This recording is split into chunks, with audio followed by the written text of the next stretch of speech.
This program is brought to you by Western Union. Walang palya ang padala. Isang magandang umaga mga kamarino at magandang umaga rin sa iyo, Maricia. Magandang umaga sa inyo mga kamarino at sa aking partner na si Admiral Santos. Magandang umaga sa iyo. Naku, marami tayong pag-uusapan ngayon mga kamarino. Tama. Siyempre, ito ang number one natin, yung dinaluhan ng aking partner. Ito ang Law of the Sea. Wow, ano ba yun? Parang ang lalim, hindi maarok. Hindi, batas marino. Ayun. O batas sa dagat. Ay, ang dami natin matututunan. Marami. Kasi lahat yan, apektado yung ating mga kamarino. Tama. Diba? Tapos kasama pa rin doon yung Maritime Law Convention, Maritime Labor Convention. of 2000. Puro mga batas din yan, di ba? So, malalim ba? Pwede ba natin isa-isahin ng hindi masyado malalim yung kayang-kaya ng mga ng aking isipan? In layman's term, ika nga. Oo nga, kaya dadahan-dahanin natin, hindi masyadong malalim. Yun, tama. Upang maintindihan din ng ating mga kamarino kung ano-ano yung mga maaasahan nila dahil sa mga batas na ito. Correct. Hindi lang mga kamarino, syempre yung mga misis dapat alam din yun. Oo. Diba, importante yun. Diba? Alam natin ang ating mga karapatan. Hindi lamang yan, ha? Speaking of mga misis natin at ating mga kamarino, kailangan healthy tayo. So, paano tayo magiging healthy? Kailangan i-prevent natin ang mga disease. Okay? Kaya kailangan natin ng exercise. Akala ko gamot. Exercise? Prescriptive athletics. Prescription athletics. Yun. Basta, ipiprescribe sa'yo kung ano yung gagawin mo. Ganun? Oo, kung inaanto ka, matulog ka. Pwede. Okay. So, bago ka magkasakit, yan yeah. ang mga exercises na dapat nyo gawin. Uy, exciting yan, Admiral. At syempre, hindi mawawala ang kasiyahan, katuwaan sa ating Yan ang Marino Iba Ka Caravan. Kung saan, yun yung tipong huwag na tayo mag-isip. Magsaya na lang tayo. Okay. Dami nilang abangan ngayong Sabado ng umaga. Kaya naman, iniintay natin. Kaya all aboard dito sa Yan ang Marino.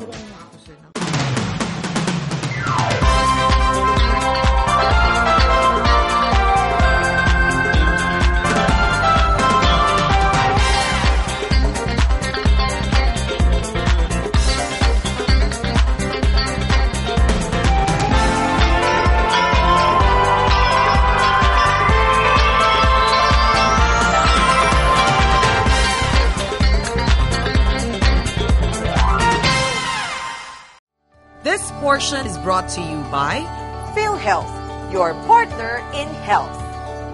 Western Union. Walang palya ang padala. Ating puntunghayan ang nangyaring First Annual Institute on the Law of the Sea na ginanap sa Amosup Seaman Center. Dinaluhan po ito ng mga mahalagang haligi sa ating industriya maritima. At ang keynote speaker ay walang iba kundi si Congressman Teddy Bagilat, ang representative ng Lone District of Ifugao.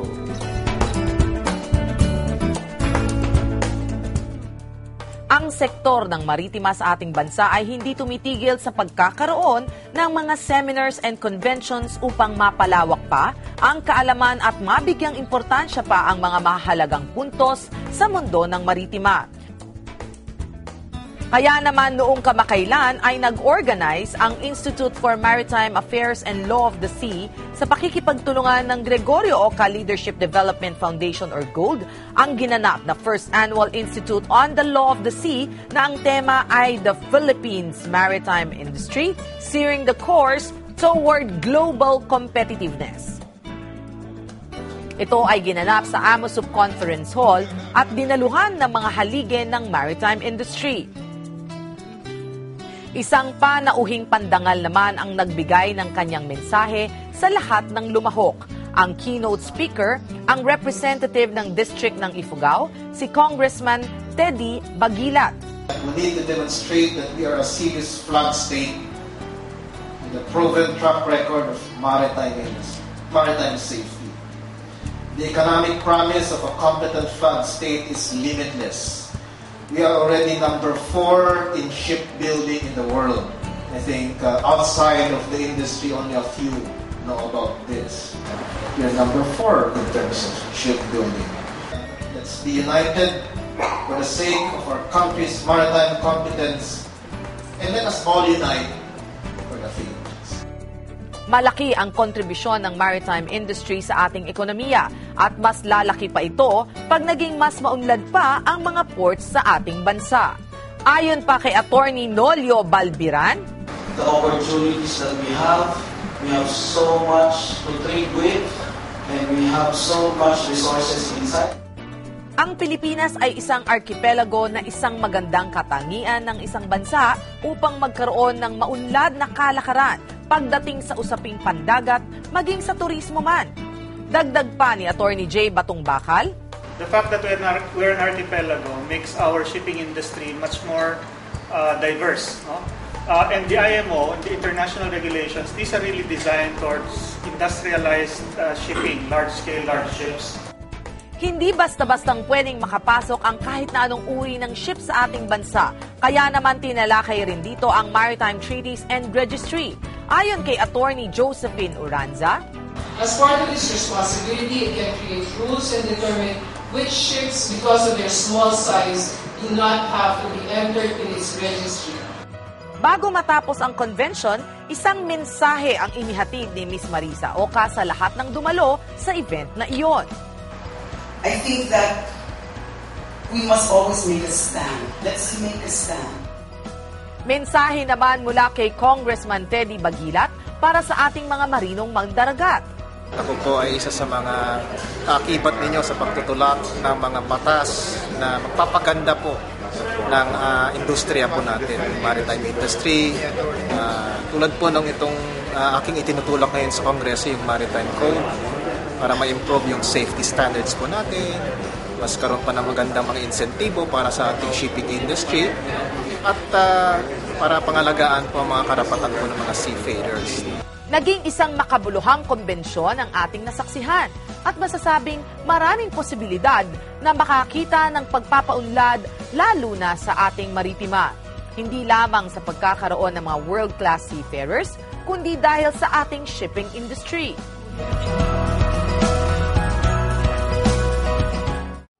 This portion was brought to you by PhilHealth, your partner in health.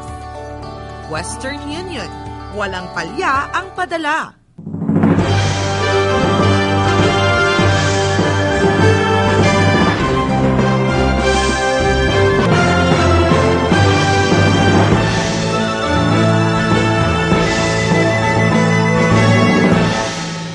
Sa Pag-ibig Savings, dividendo mas mataas, tax-free pa ang monthly contributions nyo. Yan ang Pag-ibig Savings mo. Mas malaking contribution, mas malaking kita. Patunay na naman sa pag-ibig ang pinaghirapan may katuparan. Wait lang po Puti nga po. Ang Blend 45 puti, may sarap na tulad ng gatas ng kalabaw. Manong oh. Salamat. Naginigising ang natural na pagiging maalalahanin. Gisingin ang masarap at mabuti sa Pinoy. Blend 45 puti. Gising Pinoy.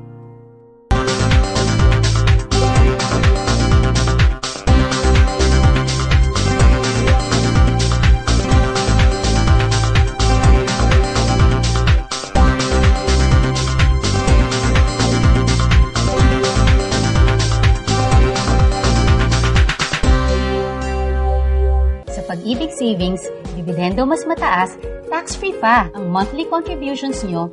Yan ang Pag-ibig Savings mo. Mas malaking contribution, mas malaking kita. Patunay na naman sa pag-ibig ang pinaghirapan may katuparan.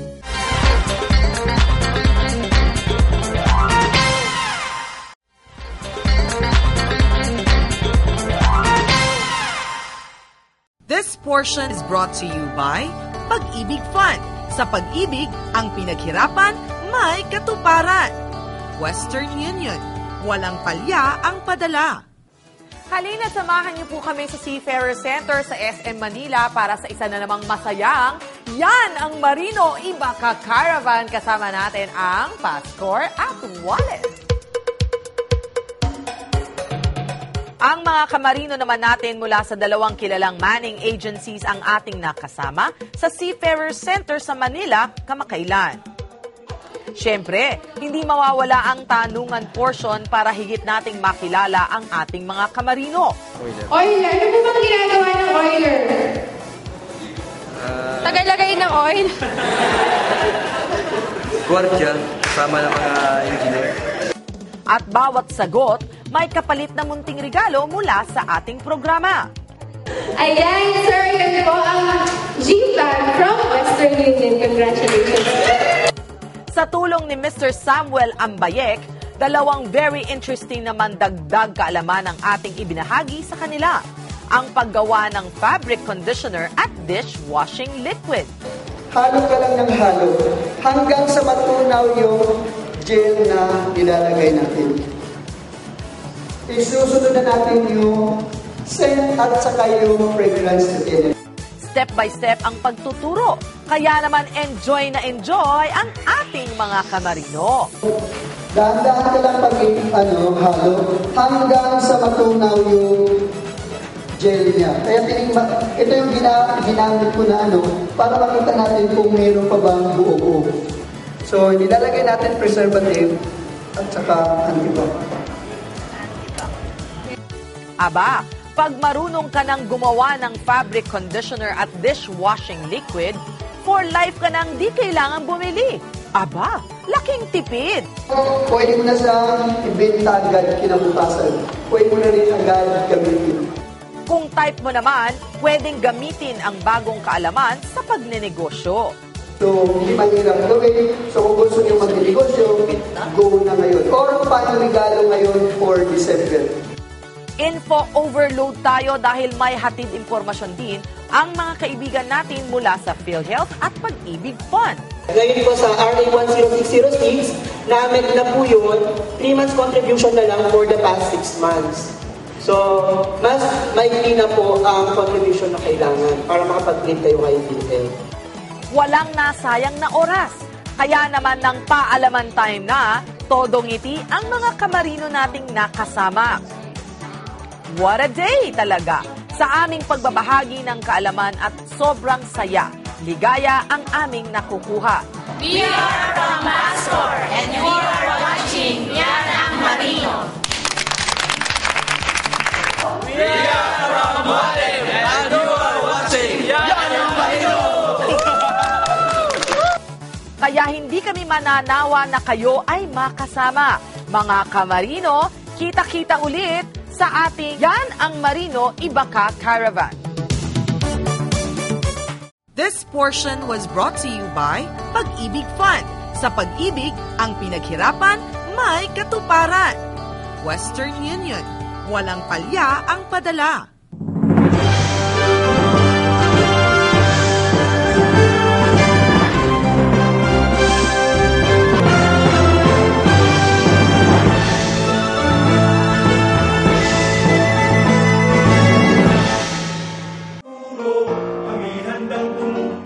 PhilHealth, 18 years ng kaagapay sa pag-aalaga ng kalusugan at pagbibigay tulong medikal sa sambayanang Pilipino. Para sa PhilHealth, ang kalusugan ng bawat miyembro at ng kanilang pamilya ay mahalaga. Layon ng PhilHealth na lahat ng Pilipino, miyembro. Lahat ng miyembro, protektado. Kalusugan natin, sigurado. Sa Pag-ibig Savings, dividendo mas mataas, tax-free pa ang monthly contributions nyo. Yan ang Pag-ibig Savings mo. Mas malaking contribution, mas malaking kita. Patunay na naman sa pag-ibig ang pinaghirapan may katuparan.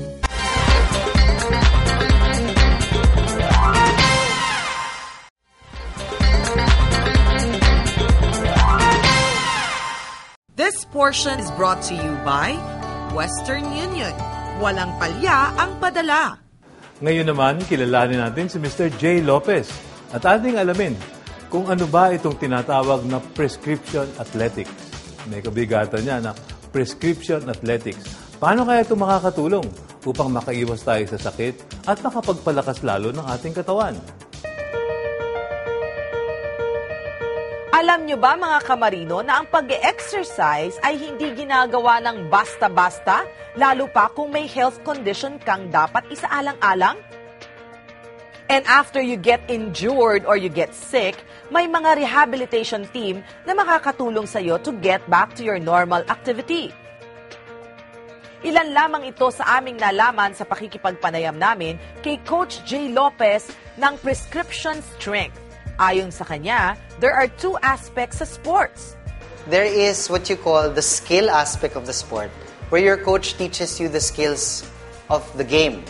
So like sa basketball, you have, for example, a basketball coach that teaches you how to dribble, how to shoot, how to pass the ball, how to run, your footwork.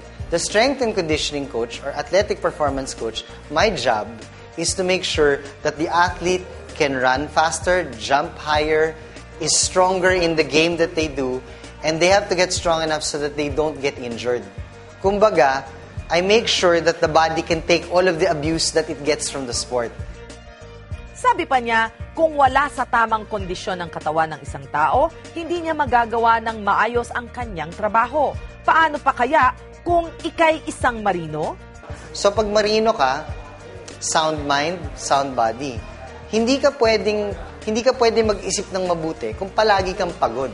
Hindi ka pwedeng rumisponde sa isang sitwasyon, katulad ng isang emergency sa dagat, kung mahina ka. Kailangan, di ba, ang seaman, malakas ang tuhod, malakas ang likod. Malakas ang katawan. Marami kang ginagawa sa isang barko. Hindi ka lang naman nakaupo dyan eh. Marami kang ginagawa, marami kang bubuhatin. Kung hindi ka malakas, hindi mo magagawa yung dapat mong gawin sa isang barko. Naku, kailangan talagang malakas ka, kamarino. Ipinakita sa amin ni Coach Jay ang mga karaniwang ginagawa para makondisyon ang katawan. Ang pinaka-basic na ginagawa ng sundalo, marino, or soldier is we tell them how to do push-ups. So, ang push-ups is basically, I go to the floor, like so, and then I push, and I push up. So, this is one way of strengthening my body. Kung meron kayong pintuan o pwedeng kayong kakapitan, wala akong weights, gusto ko magpalakas ng legs ko, I can do what we call a one-leg squat. So, kailangan ko lang humarap at humawak sa isang hindi gumagalaw na parte ng bahay. At pwede kong ibaba ang katawan ko with one leg. Akit ako. See? Gagawin ko rin siya sa kabila. So, bababa ako, akit ako. Simpleng moves, diba? Pero sabi niya, yung dalawang movement lang na yan, na ginawa ko, mukhang simple, pero marami ka ng muscles sa katawan mong ginamit mo. And a lot of people can't do it kasi nga, hindi nila sinasanay yung sarili nila. Eh, ang buhay ng marino is, wala pa akong nakikilalang marino na hindi nagbubuhat ng gamit sa barko. Dine-develop mo yung resistensya mo. Yung bang tinatawag na hangin. Mahirap sa isang marino ang maubusan ng hangin. Kasi at any given time, pwedeng pabalik-balik ka sa barko. Pabalik-balik may kailangan kunin. Sa taas, sa baba, iikot ka sa barko. Hindi pwedeng lampa ka, hindi ka pwedeng mahina ka. Ang siyensya ng pagpapalakas ng katawan, ika niya, ay ayon sa kakayahan at goal ng isang tao. Dapat, kailangan may isang professional na titingin sa'yo at sasabihin sa'yo, ito yung kailangan mo para sa'yo. Kung hindi mo yan pinag-aralan, mahirap.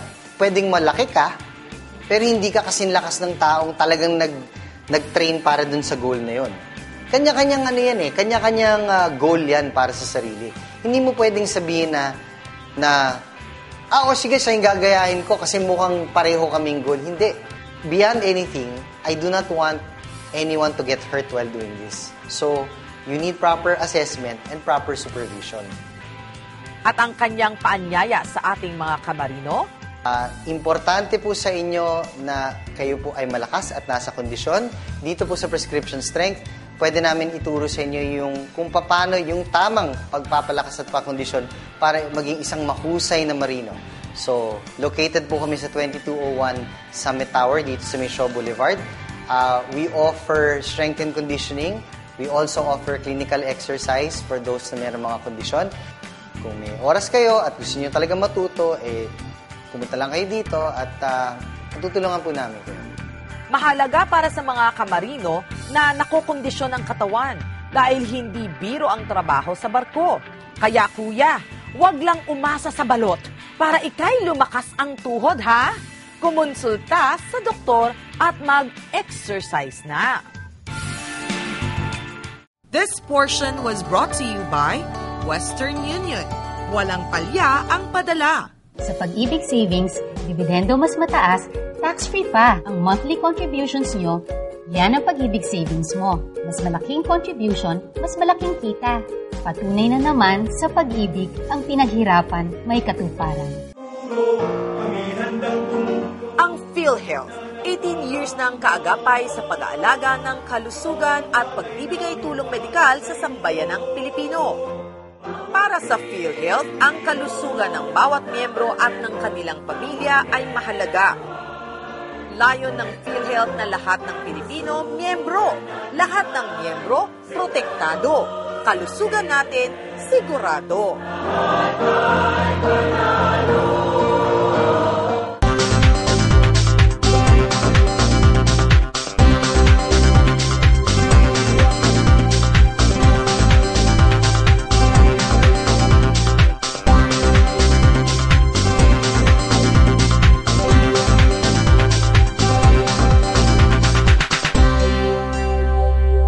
Pag-ibig Savings, dividendo mas mataas, tax-free pa ang monthly contributions nyo.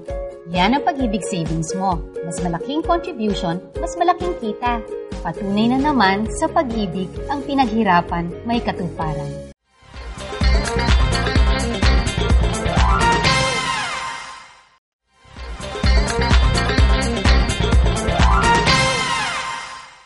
This portion is brought to you by Western Union.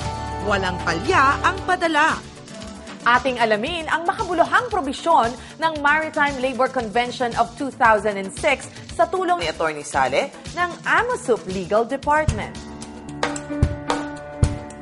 Noong August 20, 2013, naging epektibo ang Maritime Labor Convention of 2006 or MLC 2006. Ang MLC 2006 ay ipinatutupad para tiyakin ang proteksyon at kapakanan ng humigit 1.2 million magdaragat sa buong mundo. Makikinabang dito ang ating mga Pinoy seafarers na nagtatrabaho sa international at domestic shipping. Ayon nga kay Atty. Jesus Sale ng Associated Marine Officers and Seamen's Union of the Philippines, ang global shipping community kasama ang AMOSUP ay itinaguyod ang MLC 2006 bilang isang milyahe sa kasaysayan ng maritime industry. Yung pagbalangkas nga ng mga provision nito ay pinamunuan ng yumaong Captain Gregorio Oca, no? Nung siya ay nabubuhay pa, isa siya sa mga regular na pumupunta sa Switzerland kasama ng ibang mga leaders ng ITF, International Transport Workers Federation, para makipag-meet ng tripartite dun sa iba-ibang miyembrong gobyerno at mga ship owners, no, para mabuo yung provision. Dagdag pa niya, ang isang aim ng MLC 2006 ay matanggal yung mga ship owners na di nagko-comply. Kasi ang mangyayari dyan, mabibigyan ng pabor yung mga ship owners, domestic ship owners na responsable. Ika pa niya, they're the ones who pay their people good wages. They're the ones who maintain their ships. They're the ones who make sure that the ship is safe, no, for people to ride in. Dahil sa MLC 2006, kasi nga dun sa sistema ng pag-i-inspect ng Department of Labor, in our case, doon makikita at masasala natin na yung mga fly-by-night, kung sabihin natin mga ship owners, matatanggal. Sabi pa niya, ang mga seryoso talagang may-ari ng barko at nagpapatakbo nito sa domestic ang mananatili at mapapaboran. Yung training ng mga seafarers natin, hindi lang training ng seafarers na pumupunta sa overseas, pati training ng seafarers dito sa domestic. Sa ganung paraan, mapapaboran ng ating mga taong bayan, no? Yung mga mananakay, yung mga sumasakay ng mga inter-island vessels. Hopefully, yung safety record ng Pilipinas ay mag-i-improve because of the MLC. Inamin naman niya na fairly complicated international convention ang MLC 2006. And like any other law, marami itong complexities. Kaya naman kinakailangan talaga itong ipaalam sa lahat ng mga nasa maritime industry. Speak about it, talk about it, gawing mas i-popularize yung pag-appreciate dito. I think sa PIDOS, that will be part of it, yung pre-deployment orientation seminar. Isa yung sa maaaring paraan na pag-disseminate nito through publications, no? Ang Union ngayon, meron ng newsletter. Copies of the MLC we've made available to not only our members but also sa mga agencies, sa mga companies. Yung mga publications na tungkol sa MLC ng ITF, we also make it available to our members. Siyempre, ang Yanang Marino ay katuwang ng AMUSUP sa pagpapalaganap ng kaalaman tungkol sa MLC 2006. At sa mga susunod na episode, hihimayin naman namin ang mga probisyong napapaloob dito. Abangan nyo yan, mga kamarino! This portion was brought to you by Western Union. Walang palya ang padala. Marichelle Yao would like to thank Dr. Almond Derla of La Estetica, Tomas Morato Branch, with hotline 332-8604.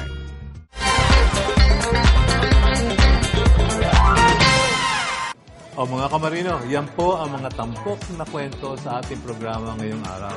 Sana nakabahagi kami ng mga bagong kaalaman para sa inyo. Marami silang natutunan ngayong araw nito, Admiral, dahil ako talagang marami akong natutunan. Imagine, bago pa man mangyari, alam ko na ang karapatan ko, di ba?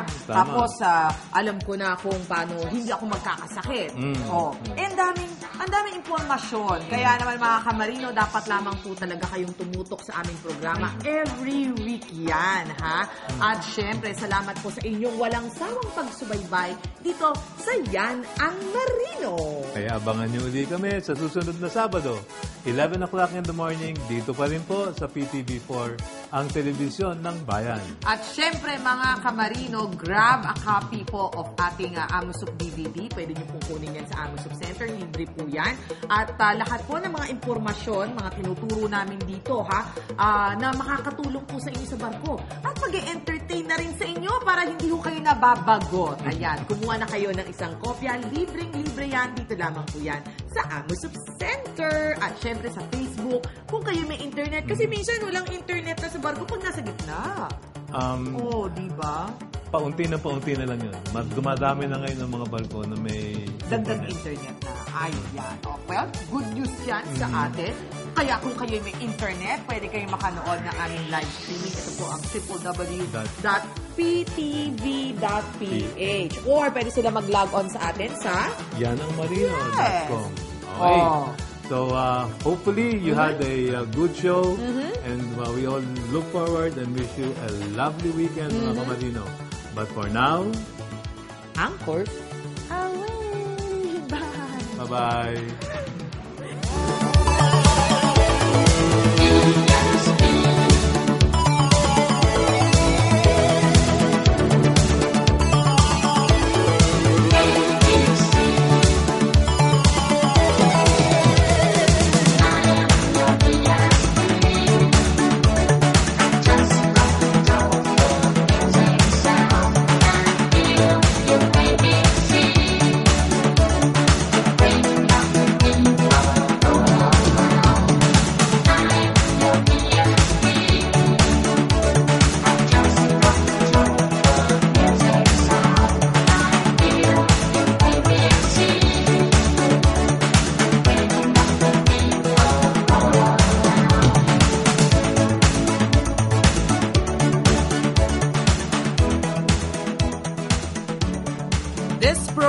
Was brought to you by Western Union.